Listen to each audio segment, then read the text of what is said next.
This is TransAfricaRadio. This one is a jammy jam, if you ask me. Is too much. Victoria Kimani, our city. This is China Love right here on the station of the gods, the TransAfricaRadio, TARadio.mobi on your mobile phone, wherever you are tuned in from on God's green earth. You can do the right thing. And yes, you can also find us across Africa on DSTV's 872, and then Southern Africa on OpenView channel 609. A huge shout out to the likes of Elvis, the likes of Sasa in Velcom, saying, Victoria, happy Thursday, sweets. Hey, happy Thursday. How you doing, ma'am? I am wonderful. How are you? I'm great. Finally back again. Finally back again. And before we start, I've been seeing all of your tweets, and you guys support me so much. I just want to say thank you, because, like, no joke, I always see whatever my latest song is and then TransAfricaRadio, and I'm like, wow, you guys, like, that's real love. So, yeah. Thank you. When you're good, though, you know. Oh, man. That's what matters most.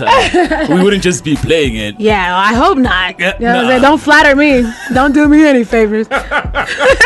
Elvis also listening in says, awesome, China Love is in the building. Hey. Shout outs to everybody that's tuning in and showing us some love for having Victoria in the studio. Yes. So you've done so much since the last time you were here. Yeah. You parted ways in a nice way with Chocolate City. Yeah. That story was great. You did a lot of amazing things. A lot of people thought you were from West Africa. Yeah. And hopefully now they know. Oh yeah, I think people definitely know, and I think people knew. They just wanted to be stubborn. Like, y'all know I'm from Kenya. I've been saying that from day one, but nobody wants to listen. Yeah. No, but yeah, no. I mean, it was a cool thing, and but now it's like, I just feel so free musically, and I'm really, really, really able to just like do me and just genuinely. I just like the path that my career is taking now. It's pretty cool. Yeah, so you've been dabbling in a lot of different sounds, and I like the dance sounds that are coming out of your projects lately. Yeah, thank you. And why that? Why were you like, okay, I've done all the other dancey kind of West African vibes, but I'm gonna do more of an urban kind of feel with that housey kind of tunes. Why that direction? Well, you know what? I mean, I love house and everything, but R&B and just like kind of Afro Fusion has always been my core. That's really what I want to do. And there was a lot of pressure, to kind of blend into that environment and what the DJs are pushing. But I'm like, you know what? As an artist, we are supposed to evolve. We're not supposed to ever be stagnant and continue just doing what everyone else is doing. So I just went out on a limb. I take risks with my music. Yeah. Sometimes it works, sometimes it doesn't. It's very scary because you don't know like how it's going to be received, especially in the African community, like where I live, and where I'm from, and the places that I frequent. The music that's popular is a very specific sound. So for me to just come in and like literally just do me, it's a risk, but I wouldn't have it any other way. I need to formulate my own lane and my own sound, because that's the type of artist I am, and eventually everybody's gonna jump on the bandwagon anyway, so you know. Just keep on doing you. Yeah, man, you gotta do you. What's the reception been like since you parted ways with Chocolate City? Oh no, it's been great. It's been great. The first single out, you just played it, was China Love. Yeah. And then I've released an EP called AFROPOLITAN. Yeah. Reason I called it AFROPOLITAN is because I really am a mixture of African and metropolitan. I look at Africa from a global standpoint. I think there's a lot of people who they look at it like I am Africa and Africa is where I will die. And it's like, no, I want to take it to the world. I want to be able to share my vision and my sound and my fashion with other people from across the world in different kinds of ways. And so, yeah, that's what it's all about. And I think it reflects in the music. Yes, it does. Thank you. Because mission accomplished. We love the R&B vibes. And I feel like, especially in the States, the resurgence is coming back right now with the new artists, and I'm like, oh, okay, but they had not been doing that for quite some time. It is so crazy. I was at the BET Awards. There was like this radio room a couple days before the awards, and I met everybody was there, like her. Yes. I know Tiana Taylor. There were so many female, like just R&B is like fully back. Yeah. But it's also an interesting challenge for me because it really is a fusion. It's a fusion of Afro pop and R&B. So to be able to maintain like vocals that they would be able to understand and still introduce a new rhythm at the same time is really, really cool and important to me. Because I feel like even if I do find myself on that side of the world, this is what makes me different. This is how I identify with myself and to my fans. Yeah. You know, so it's a good time for music, man, especially for people who can sing. Like, it's a good time for vocalists and people to come out and just show themselves. Would you go the route of like hardcore house music where you're doing Monique Bingham or Portia Monique and just killing us on that side of the world? I would, I absolutely listen. I don't know what the name of the song is, but it's like full on house soul music, and I'm talking about the singers. They sound like these gospel choir singers that like with the mad pipes, and on the dance beats. And I think it's also very, very big in like gay culture as well, like kind of drag queen culture, but it's dance. House music was born through gay clubs, Yes, so when you add like the combination of having like the vocals in with that, it's so cool. So I would experiment with that one day. That would be lit. I don't even know if I had those type of vocals though. Woo Lord, because they have serious pipes. Like, you feel the Holy Spirit and you get chills everywhere.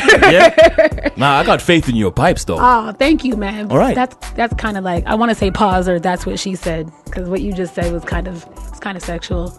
Oh my goodness. I wasn't thinking like that. I wasn't either. It just happened, man. It just happened. Time out.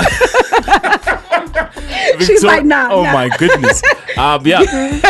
Hey, you said it. I didn't say it. Victoria Kimani is in the building. We're here just to chat about Victoria Kimani because that's what we do here on TransAfrica Radio. Coming up, the sounds of Should Be. Really vibing to that one. Thank you. A lot of people showing love and it's getting spins on different shows on the station. So let's get into this. Keep on sending us those messages and questions. Find us on Twitter. It is at TransAfrica872. On Facebook, TransAfricaRadio.net. Not forgetting, you can also find us via that WhatsApp line, +27 7925 44329. And yes, I can see those requests. People want to hear some boom. I know you dropped the video. We shall organize real soon. But right now, Should Be. TransAfrica Radio.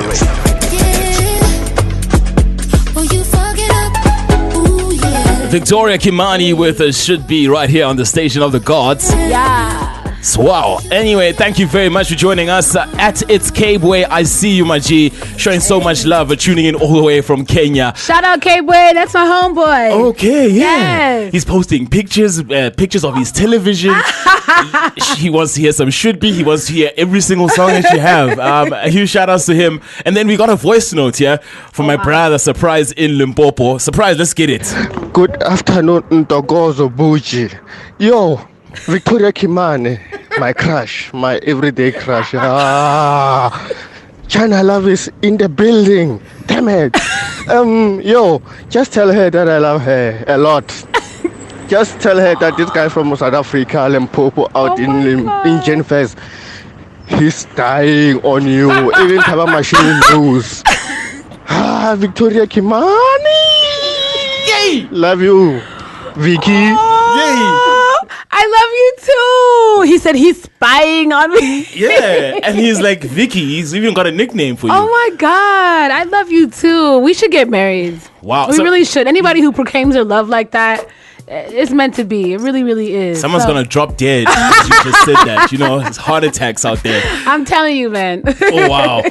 So you gave us Afropolitan, right? Yes. And a lot of people, because lately there's a lot of projects dropping, and we don't have that much time to sit and listen to songs. But yours was more, the sound was, how can I put it? Close knit. It was together. Yeah. Everything sounded like it was one project. Because a lot of people are doing like compilations and they call them albums. They just take all of their songs and just throw them together. But that sounded really, really dope. And I feel like you've been coming with the sound because you dropped the likes of Gota before. And I was like, wow, okay, this vibe is really, really one. And we love that one. Yeah. You probably thought we were crazy because you're like, how are they always playing that song? How are they playing that over here, all the way over here? So tell us the direction you wanted to take, especially with Afropolitan. Well, with Afropolitan, obviously, whoever's listening and doesn't know me, I was born in LA. Yeah. Two Kenyan parents, and I didn't come home in full time until about 6 years ago. So obviously, growing up, there's a certain type of vibe and certain cadence and just music and the way I used to interpret music. And there's a certain way that I approach my records as well. And it's impossible for me to be true to myself as an artist and my music not embody those sounds. I grew up listening to like everyone from Brandy to like, you know, the same Beyonce, Monica, Yolanda Adams, like women who really, really sing. Yeah. But at the same time, I always enjoyed the rhythm, the African rhythm, that bounce. And to be able to put that together, like that was just ultimately my goal. And also with Afropolitan, I think it's a lot more honest than most records. Thank you for playing the dirty versions of some of my records, because there are some records where I'm kind of venting a little bit and just kind of I'm talking how I would talk to my friends. Like he is effing up. He is, you know, just kind of clearly speaking my mind and not having any restrictions. And I think that's what the project was about for me. But sonically, I didn't want the songs to flow. I did want them to kind of feel like they were together. There's only 7 songs on the project. And that was not because Kanye and Good Music did all their 7 songs. This was out before then. Thank you very much. But yeah, man, I wanted to keep it short and sweet. There's no features on it. And I might do some remixes later, but for now, like, I'm really, really proud of it. Proud of the work. Tell me, do you this is going to be a bit controversial as a question. Do you how do I put this out there without sounding like a pervert? Do you even the mic's falling. Do you have, when you make the music and you write your music, do you release more of your sexual thoughts onto the music or something like that? Because we had a chat with Shayla, who I used to do the show with, right? She's like, no, Victoria Kimani sounds really sexy. And she's like, the lyrics, like, it's, you know what I mean? So I wanted to find out, is that something that you don't want to do out there in public and stuff like that, or with, I don't know, guys and stuff, but you release more of that part of you? Because we all have that, like, we are sexual beings, you know what I mean? So I just wanted to find out from you if you put it on paper and then that's how you express most of it. Well, heck yeah, especially last year, because I didn't do anything for a whole year, so it had to come out somewhere. It had to come out somewhere. Shoot, I'm not just gonna keep it inside. So that's what happened. I genuinely, like, I was celibate for pretty much a year after I got out of a relationship, and now it's like, it had to go somewhere. It had to go somewhere. So it does end up in the music sometimes. What song is she talking about, though? It was Giving You. Man, whatever. So I was right. So you just go into my past like that? You digging up my dirty laundry? Well, that's what we do. It's my job. You know what I mean? So you dropped the video for Boom. Yes. What was it like shooting that, and why that direction? Very colorful, I must say. Thank you. I shot that video in Venice Beach in Los Angeles. Nice. And you know what? I wanted to shoot it out there because, again, it's about bringing that sound to the Western world for me, and introducing that vibe and that sound and that rhythm to them on that side. And so it only made sense that we shot the visuals over there. But it was just a cool, calm video. It's nothing too serious, you know. We're just being cute, being African, walking down the street. It's actually really, really fun shooting that day, because I remember when we were shooting, because it's not a place for people to shoot videos, although you can. Yeah. But like, there's a lot of tourists, and Venice Beach attracts everybody, a little bit of everybody. You meet all the crazy people there, the artsy people, the tourists, the locals, the potheads. Everybody comes to Venice Beach. Yeah. So as we were walking down the street and the camera was going, we heard this group of guys, like, and they were all like, yes, like in the middle of the street, yes. And I was like, this is crazy. Like, this is actually exactly what I wanted coming to real life. Like, I want you to look at us African girls and our fashion and what we're doing and admire it and look at it as, this is something I want to be like. We often only have these figures of foreign women or white women on magazine covers, and it's very not too often, especially in the Western world, do we get to see just that, appreciate that African swag and black girl magic and melanin and just seeing a different side of something that's sexy. So it really kind of came to life in the shoot. It was fun. It was a lot of fun. Yeah, go check out the video. It's up on YouTube. Victoria Kimani is the page. Do the right thing. Let's get into it. This is a Boom, and then I want to come back and talk about the Bay. You probably know about the Bay, right? Who's the Bay? I don't have a Bay. No, not that Bay. The Bay in LA. Oh, the Bay. Yeah. I want to talk about that. Let's get into this. Taking off Afropolitan, this is Victoria Kimani all the way from Kenya with Wonka right here on TransAfricaRadio, man. 872 on your DSTV, 609 and OpenView HD, TARadio.mobi on your mobile phone. Welcome to it in case you just joined us. Victoria Kimani is actually in the building in case you joined us. Having the time of my life, just chatting up a storm, and she's also throwing her subliminal messages in. Let me not get into that. What subliminal messages? Oh, in the song, in the Wonka song. Yeah. You continue to do that.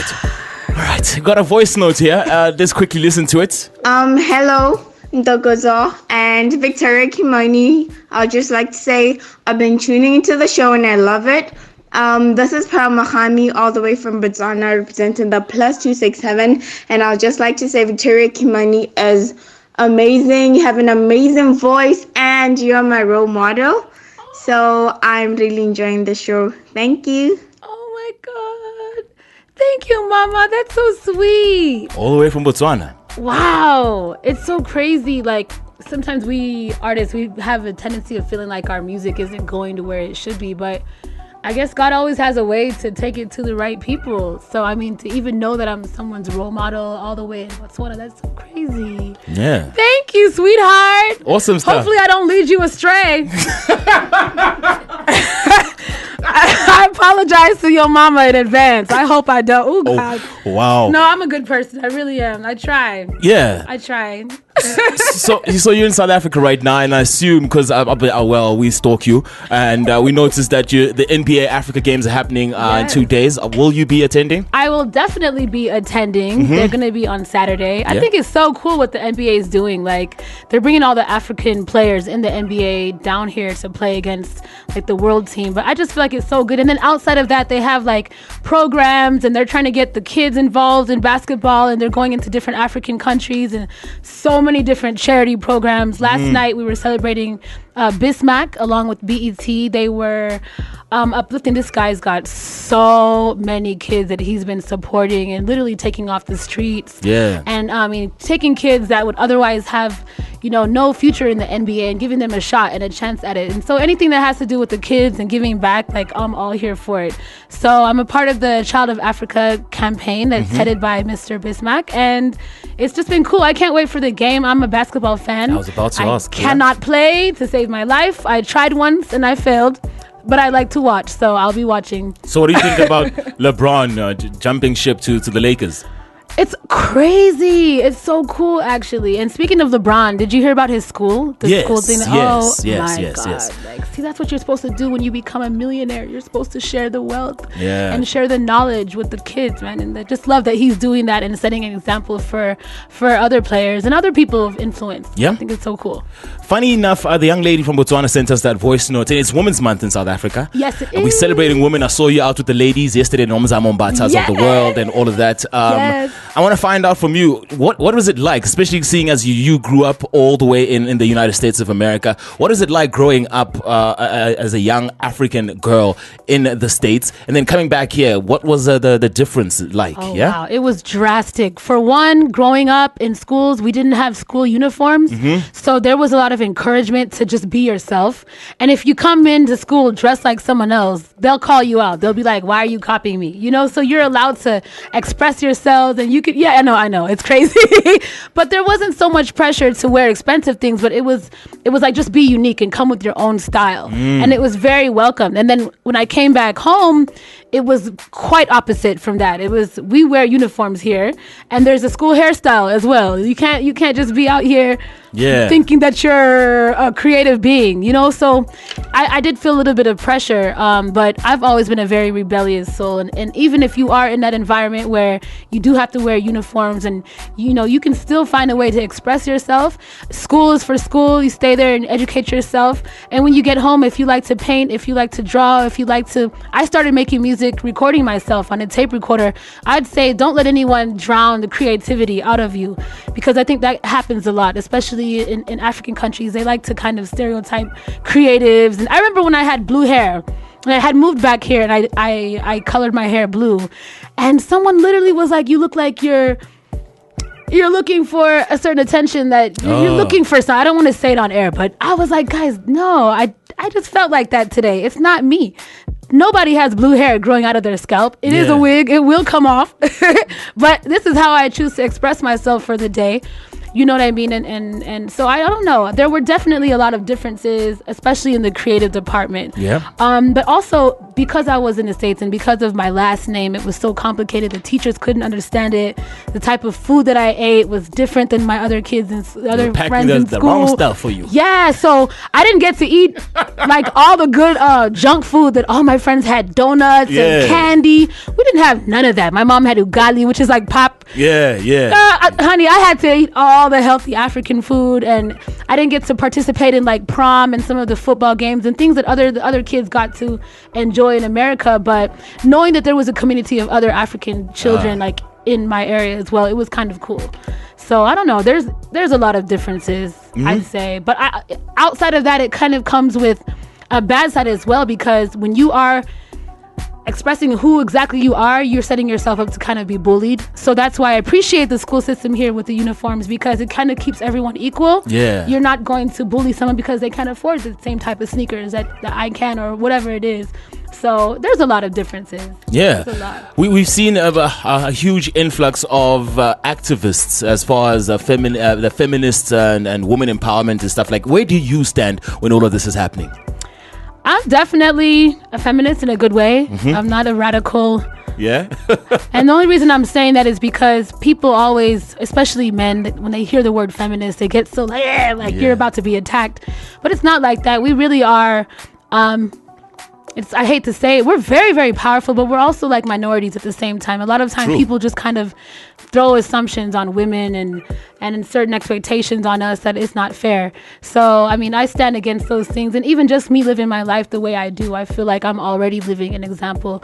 And for other women, like, you have to do you, man, because the society really, really will put you in a box if you let them. Awesome stuff. What's your relationship like with your mom? It's good. My mom is my fashion icon. Yes. She's the woman that can't go to the mailbox without earrings. And I'm like, Mom, it's right there. Like, it's right there. She used to pick me up from school with these long leather coats, and she used to put me in the discount fur coats. And I say discount because it really was on a discount. My mom knew how to shop. She's the mom that do they have Goodwill here?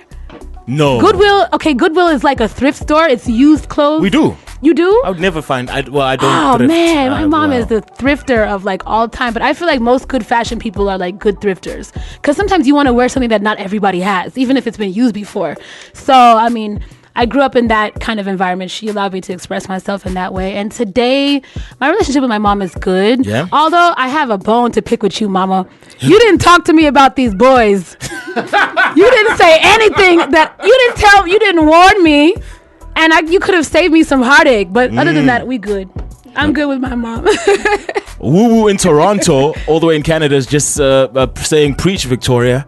So you're out here opening up a seminar right now. Hey, and Jesus said. Well, we've run out of time. We had a great chat, I must say.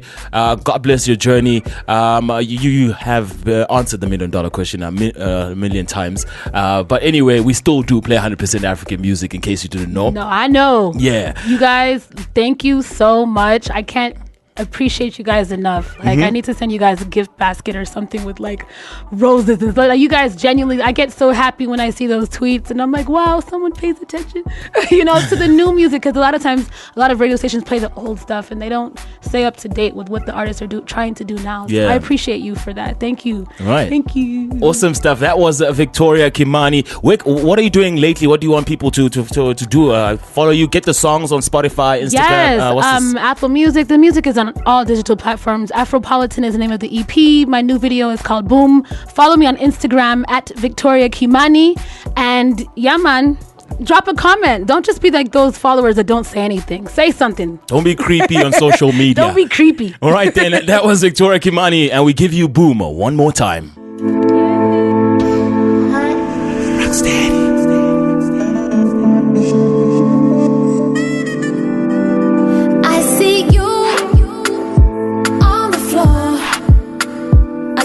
Your ex-babe, I'm tryna be your next babe, baby, give